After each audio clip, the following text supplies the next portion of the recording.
ఖరీఫ్ 2024లో ఈ పంట డేటా ఆధారంగా పంటల బీమా అమలు చేయగా 2024-25 రబీ పంట కాలం నుంచి స్వచ్ఛంద నమోదు విధానాన్ని పునరుద్ధరించి తక్కువ ప్రీమియంతో రైతులు బీమాలో చేరే అవకాశం కల్పించాం.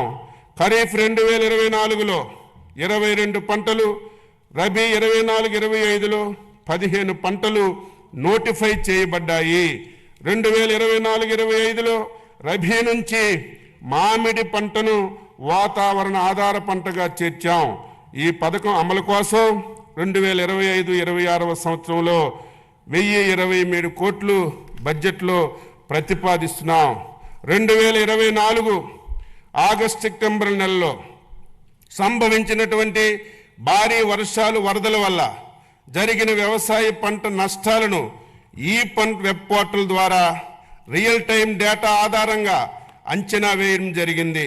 తద్వారా వాస్తవ సాగుదారులకు మరియు అధిక సంఖ్యలో కౌలు రైతులకు నష్టపరిహారాన్ని అందించాం. అంతేకాకుండా పంట నష్టపోయిన రైతులను ఆదుకోవడానికి హెక్టారుకు పంట నష్టపరిహారాన్ని పెంచడం జరిగింది.